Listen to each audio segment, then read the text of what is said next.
Rajasthan road trip സീരീസിലെ 6ാമത്തെ എപ്പിസോഡിലേക്ക് എല്ലാവർക്കും സ്വാഗതം. ഇന്ന് ഉദയ്പൂരിൽ നിന്നുമാണ് ഞങ്ങളുടെ യാത്ര തുടങ്ങുന്നത്. ഇന്നത്തെ ലക്ഷ്യം ബ്ലൂ സിറ്റി എന്നറിയപ്പെടുന്ന ജോധ്പൂർ. ഒരുപാട് കാര്യങ്ങൾ ജോധ്പൂരിൽ പ്ലാൻ ചെയ്തിട്ടുണ്ട്. അതിൻ്റെ എക്സൈറ്റ്മെൻറ്റിലായിരുന്നു ഞങ്ങൾ രണ്ടാളും. അതുകൂടാണ്ട് പോകുന്ന വഴി രണക്പൂർ ജെയിൻ ടെമ്പിളും ഓം ബന്നയുടെ ബുള്ളറ്റ് അമ്പലവും കാണാൻ പ്ലാനുണ്ട്. അതുകൊണ്ട് ഒരു 7 മണിയായപ്പോൾ റൂമിൽ നിന്നും ചെക്കൗട്ട് ചെയ്തു. ആദ്യത്തെ ലക്ഷ്യം എവിടെയെങ്കിലും നിന്ന് ബ്രേക്ക്ഫാസ്റ്റ് കഴിക്കണമെന്നാണ്. ഇന്നലെ ഉദയ്പൂർ ടൗണിൽ കഴിച്ച പോലെ ഏതെങ്കിലും തട്ടുകടയിൽ നിന്നും പോഹയോ കച്ചോരിയോ കഴിക്കാനാണ് പ്ലാൻ. പറ്റിയാൽ 2 കച്ചോരി പാർസലും മേടിക്കണം. അങ്ങനെ പോകുമ്പോൾ ഒരു ചെറിയ റോഡ് സൈഡ് സ്റ്റോൾ കണ്ടു. സമയം നേരത്തെ ആയതുകൊണ്ട് പോഹ മാത്രം അവിടെ ഉണ്ടായിരുന്നുള്ളൂ. എന്തോ ഒരു ഇല വെച്ചുണ്ടാക്കിയ പാത്രത്തിലാണ് പോഹ തന്നത്. പോകുന്ന വഴി ഒന്നും കിട്ടിയില്ലെങ്കിലോ എന്ന് ഭയന്ന് 2 പൊതി പാർസലും മേടിച്ചിട്ട് അവിടെ നിന്ന് ഇറങ്ങി. അടുത്ത ടാർഗറ്റ് രണക്പൂർ ജെയിൻ ടെമ്പിൾ ആയിരുന്നു. ഇവിടുന്ന് 100 കിലോമീറ്ററാണ് അങ്ങോട്ടുള്ള ദൂരം. ഏകദേശം 2.5 മണിക്കൂറാണ് ഗൂഗിൾ മാപ്സിൽ കാണിച്ചത്. പകുതി ദൂരം നല്ല 4 ലൈൻ ഹൈവേ ആയിരുന്നു. ആരവല്ലി ഹിൽസിൻ്റെ നല്ല കാഴ്ചകളോട് കൂടിയ ഹൈവേ. മഴക്കാലമായതുകൊണ്ടായിരിക്കണം നല്ല പച്ചപ്പും ഉണ്ടായിരുന്നു. രാജസ്ഥാനിലോട്ട് ട്രാവൽ ചെയ്യാൻ ബെസ്റ്റ് ടൈം ഏതാണെന്ന് ചോദിച്ചാൽ ഓഗസ്റ്റ് ഒക്ടോബർ ആണ് ഞാൻ റെക്കമെൻഡ് ചെയ്യുക. ബാക്കി സമയം ഒന്നെങ്കിൽ നല്ല ചൂടായിരിക്കും, അല്ലെങ്കിൽ നല്ല തണുപ്പ്. ഈ മാസങ്ങളിൽ നല്ല പ്ലസന്റ് ക്ലൈമറ്റാണ്. കുറച്ചങ്ങ് എത്തിയപ്പോൾ രണക്പൂർ അമ്പലത്തിലോട്ട് പോവാൻ ചെറിയ ഡീവിയേഷൻ എടുത്തു. പിന്നെ കുറേ ദൂരം രാജസ്ഥാനി ഗ്രാമങ്ങളിലൂടെ ഒരു യാത്ര. നല്ല റോഡുകളും നല്ല കാഴ്ചകളും. മഴക്കാലമായതുകൊണ്ടായിരിക്കണം കേരളത്തിലെ ഗ്രാമങ്ങളിലൂടെ യാത്ര ചെയ്യുന്നത് പോലെ തോന്നി. 10 മണിയായപ്പോൾ രണക്പൂർ ജെയിൻ ടെമ്പിൾ എത്തി. വിശാലമായ ഒരു ടെമ്പിൾ കോംപ്ലക്സ്. അധികം തിരക്കൊന്നുമില്ല. നന്നായി മെയിൻറ്റെയിൻ ചെയ്തിട്ടുമുണ്ട്. ഇതൊരു അമ്പലമായതുകൊണ്ട് അകത്ത് കയറി വീഡിയോഗ്രാഫി അലൗഡ് അല്ല. പുറത്ത് അവരുടെ ഓഫീസ് ലോക്കറിൽ ഫോൺ സറണ്ടർ ചെയ്യണം. നല്ല ഭംഗിയാണ് അവിടെ ശ്രീകോവിലിലെ കാഴ്ചകൾ. പൂർണ്ണ നിശബ്ദതയും. പുറത്താണെങ്കിൽ കിളികളുടെ ഒച്ച മാത്രം, പ്രത്യേകിച്ച് തത്തകൾ. കുറച്ചു നേരം അവിടെ കറങ്ങി ചിത്രങ്ങളും എടുത്ത് അവിടെ നിന്ന് ഇറങ്ങി. അടുത്ത ടാർഗറ്റ് ഓം ബന്ന ടെമ്പിൾ. അവിടുത്തെ പ്രതിഷ്ഠ റോയൽ എൻഫീൽഡിൻ്റെ 350cc ബുള്ളറ്റാണ്. രസകരമായ ചരിത്രമാണ് ഈ അമ്പലത്തിന്.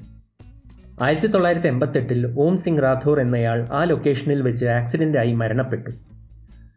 വണ്ടി അടുത്തുള്ള കുഴിയിൽ വീണു. പോലീസ് പലതവണ വണ്ടി സ്റ്റേഷനിലോട്ട് മാറ്റിയെങ്കിലും അത് അവിടെ നിന്നും അപ്രത്യക്ഷമായി തിരിച്ച് ആക്സിഡന്റ് നടന്ന സ്ഥലത്തെത്തും. അതൊരു അത്ഭുതമായി അവിടുത്തെ ആളുകൾ വിശ്വസിച്ചു തുടങ്ങി. ബുള്ളറ്റിനെ ആരാധിക്കാനായി അവിടെ ഒരു ബുള്ളറ്റ് ബാബയുടെ അമ്പലവും സ്ഥാപിച്ചു. ഈ ഒരു അമ്പലത്തെക്കുറിച്ച് ഒരുപാട് കൊല്ലങ്ങൾക്ക് മുമ്പ് ഞാൻ വായിച്ചിട്ടുണ്ട്. അന്ന് തൊട്ട് ഇത് കാണണം എന്നത് എൻ്റെ ആഗ്രഹമായിരുന്നു. 2 മണിയായപ്പോൾ അവിടെ എത്തി. ഞാൻ അധികം തിരക്കൊന്നും പ്രതീക്ഷിച്ചിരുന്നില്ല. പക്ഷേ അതിൻ്റെ നേരെ വിപരീതമായിരുന്നു അവിടുത്തെ അവസ്ഥ. ഒരു ഉത്സവത്തിനുള്ള ആളുകൾ ഉണ്ടായിരുന്നു. പക്ഷേ ഈ തിരക്കിനുള്ള കാരണം മറ്റൊന്നായിരുന്നു. എല്ലാ കൊല്ലം ഓഗസ്റ്റ് സെപ്റ്റംബർ മാസങ്ങളിൽ ജയ്സൽമേറിന് അടുത്തുള്ള രാംദേവര എന്ന ഗ്രാമത്തിലോട്ട് ഇവർ ഒരു തീർത്ഥാടനം നടത്തും. 15-ാം നൂറ്റാണ്ടിൽ ജീവിച്ചിരുന്ന ബാബ രാംദേവ്ജി എന്നൊരു പുണ്യാളൻ്റെ സമാധിയായ ഒരു ഗ്രാമമാണ് രാംദേവര. പണ്ട് ന്യൂക്ലിയർ ടെസ്റ്റിംഗ് നടന്ന പൊഖ്രാനിലാണ് ഈ ഗ്രാമം. ഈ തീർത്ഥാടനത്തിന് രാജസ്ഥാനികൾ മാത്രമല്ല, മധ്യപ്രദേശ്, പഞ്ചാബ്, ഹരിയാന, ഗുജറാത്ത് അങ്ങനെ പല സംസ്ഥാനങ്ങളിൽ നിന്നും ആളുകൾ പങ്കെടുക്കാറുണ്ട്. ജാതിമത വ്യത്യാസമില്ലാതെ ജനങ്ങൾ ഇതിൽ പങ്കുചേരുന്നു എന്ന് പ്രത്യേകം എടുത്തു പറയേണ്ട ഒരു കാര്യം തന്നെ. പലരും കിലോമീറ്ററുകൾ നടന്നാണ് വരുന്നത്. ഇൻഡോർ വിട്ടപ്പോൾ തൊട്ട് ഇവരെ ചെറിയ രീതിയിൽ കണ്ടു തുടങ്ങിയിരുന്നു.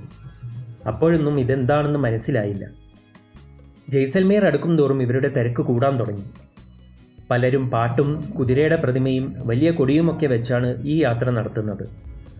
റോഡ് മുഴുവൻ ഇവർ തന്നെ. എല്ലാ 2-3 കിലോമീറ്ററും സേവയായി ഇവർക്ക് ഭക്ഷണം നൽകാൻ റാം റസോഡ എന്ന പേരിൽ കമ്മ്യൂണിറ്റി കിച്ചനും. ചിലയിടത്ത് ഞങ്ങളുടെ വണ്ടി തടഞ്ഞ് ഞങ്ങൾക്കും അവർ പോഹ തന്നിരുന്നു. ഇവരുടെ തിരക്കായിരുന്നു നമ്മുടെ ഓം ബന്നയുടെ ബുള്ളറ്റ് അമ്പലത്തിലും.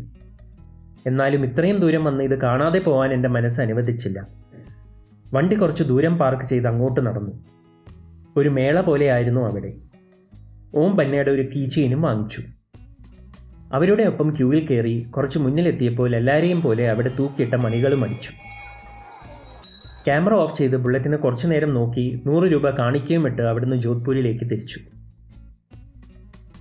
ജോധ്പൂരിലേക്ക് അവിടുന്ന് അധികം ദൂരമില്ലാത്തത് കൊണ്ട് ഒരു 3:30 ആയപ്പോൾ റൂമിലെത്തി. റൂം ബുക്ക് ചെയ്തത് ഹെറിറ്റേജ് കുച്ചാമൻ ഹവേലി എന്ന ഹോട്ടലിൽ. അവിടുത്തെ സ്റ്റാഫിൻ്റെ പെരുമാറ്റം മാറ്റിവെച്ചാൽ റൂമും പരിസരവും മികച്ചതായിരുന്നു. ഒരു ഹെറിറ്റേജ് രീതിയിലാണ് ഇൻറ്റീരിയേഴ്സ് മൊത്തം. റൂമിന് ആവശ്യത്തിന് വലിപ്പവും വൃത്തിയും വെടുപ്പും ഉണ്ടായിരുന്നു. റൂഫ് ടോപ്പിൽ നിന്നാൽ ജോധ്പൂർ മെയിൻ അട്രാക്ഷനായ മെഹ്റംഗർ ഫോർട്ട് കാണാം. മാത്രമല്ല ജോധ്പൂരിലെ മേജർ ഷോപ്പിംഗ് ഹബ്ബായ സർദാർ മാർക്കറ്റും ത്രിപോളിയ ബാസാറും ഈ ഹോട്ടലിൽ നിന്നും അടുത്തായിരുന്നു. ചെക്ക് ഇൻ ചെയ്ത് അവിടെ നിന്ന് ഇറങ്ങി നേരെ പോയത് ത്രിപോളിയ ബാസാറിൽ. നല്ല ചൂടായതുകൊണ്ട് ഒരു ഓട്ടോ പിടിച്ചാണ് പോയത്. അവിടെ വള മാത്രം കിട്ടുന്ന ഒരു കടയിൽ കയറി കുറച്ച് ക്ലേ ബാംഗിൾസ് മേടിച്ചു. പല സൈസിലും ഷേപ്പിലും കളറിലും ബഡ്ജറ്റിലുമുള്ള വളകൾ അവിടെ ഉണ്ടായിരുന്നു. പ്ലാസ്റ്റിക്, ഗ്ലാസ്, ക്ലേ അങ്ങനെ പല ടൈപ്പ് മെറ്റീരിയൽസ് കൊണ്ടുള്ള വളകളും അവിടെ കണ്ടു. പിന്നെ പോയത് സർദാർ മാർക്കറ്റിലെ ബച്ചാവത്ത് ആർട്സ് എന്ന കടയിൽ. പലതരത്തിലുള്ള shawl, bag, bedsheet, table cloth, cushion cover, kurta എന്നിങ്ങനെ ഐറ്റംസ് വിൽക്കുന്ന കടയായിരുന്നു അത്. നല്ല ഫ്രണ്ട്ലി സ്റ്റാഫും. ക്ഷമയോടെ ഓരോ ഐറ്റവും തുറന്നു കാണിച്ച് നല്ലോണം വിശദീകരിച്ചും തന്നു. സൊവനിയറായി കുറച്ച് രാജസ്ഥാനി ഹാൻഡിക്രാഫ്റ്റ്സ് മേടിക്കണമെന്നുണ്ടായിരുന്നു. അവിടെ അന്വേഷിച്ചപ്പോൾ JG ആർട്സ് ആൻഡ് ക്രാഫ്റ്റ്സ് എന്ന കടയാണ് പലരും റെക്കമെൻഡ് ചെയ്തത്. 4 നിലയിലായിട്ടാണ് ഈ കട. ഒരുപാട് ഐറ്റംസ് ഉണ്ടായിരുന്നു. എന്ത് മേടിക്കണമെന്ന് കൺഫ്യൂഷനായി. 2 കട്ട്പുത്ലിയും 3 ചെറിയ പ്രതിമകളും ഒരു ജോധ്പൂർ ഫ്രിഡ്ജ് മാഗ്നറ്റും മേടിച്ചു. ഷോപ്പിംഗ് കഴിഞ്ഞപ്പോൾ സമയം 7 മണി. നല്ല വിശപ്പുമുണ്ടായിരുന്നു.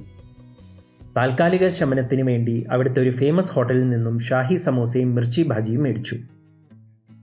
ഇന്ന് വളരെ ലെങ്തി ഡേ ആയിരുന്നതുകൊണ്ട് നല്ല ക്ഷീണമായിരുന്നു. അതുകൊണ്ട് നേരെ റൂമിൽ പോയി ഫ്രഷായി റെസ്റ്റ് എടുത്തു. നാളെ ഇനി മെഹ്റംഗർ ഫോർട്ട് കാണാൻ പോകണം. ബ്ലൂ സിറ്റി ഇടനാഴികളിൽ ഒന്ന് കറങ്ങണം.